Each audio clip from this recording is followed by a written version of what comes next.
What's the meaning of center?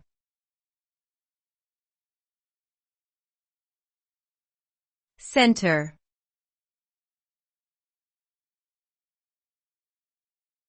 Center.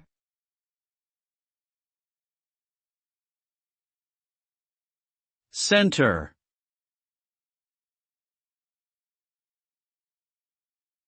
Center.